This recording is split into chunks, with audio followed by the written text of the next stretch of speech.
Il ballo tondo, più di ogni altra usanza, rivela l'antichità del popolo sardo.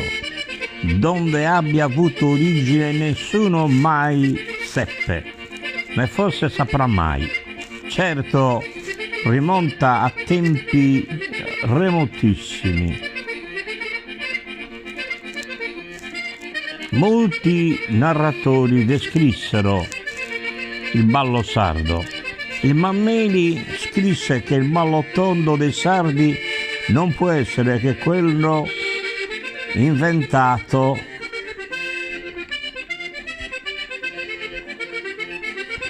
nell'Alcaia, e le capriole usate dai campidanesi nella danza eccitarono in un tempo l'ammirazione di Ulisse. La Marmora verso il 1825 rilevò soprattutto la compassata gravità e la maestosa cadenza dei ballerini che prendono parte alla danza. Parlando del ballo tondo, egli nota che nel Capo settentrionale, nel centro della Sardegna, è assai più brioso e animato che nel Capo meridionale, poiché ben spesso si alterna con salti e con agili movenze di gambe e soprattutto con le grida di gioia che di tanto in tanto emettono i ballerini. Rivela parimenti che nei Campidani Oristano di Cagliari si danza d'ordinario al suono della oneddas o del tamburo col piffero, mentre nella parte superiore e centrale dell'isola il ballo è regolato da un coro di 3 o più voci, intorno al quale i danzatori fanno circolo. Il modo di prendersi per mano è di somma importanza, nota lo stesso scrittore, e basta infrangere le regole prescritte per avvenirne spiacevoli incidenti. I mariti e i fidanzati possono intrecciare le dita e stringere le mani palma a palma con le proprie donne, ma guai che osasse fare altrettanto con le zitelle o le donne altrui.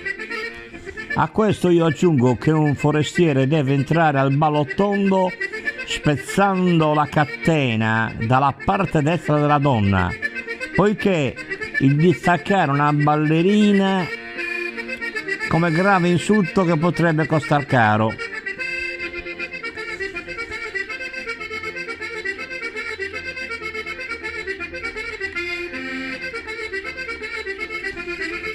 Il ballo sardo non ha subito alcuna modificazione nel corso dei secoli. Si esegue a suono di launedda nel campo di Cagliari e si accompagna con un coro di voci in quello di Sassari. Verso la metà del secolo testé ispirato venne introdotto l'uso delle fisarmoniche, sonettos, le quali servono di guida ai balli e anche di accompagnamento ai canti. Quando non si hanno cantori né launeddas né sonettos né tamburelli col piffero, i ballerini non si disperano. In certe feste campestri il sacchista dà il picchio alla campana e la danza si improvvisa nel piazzale della chiesa.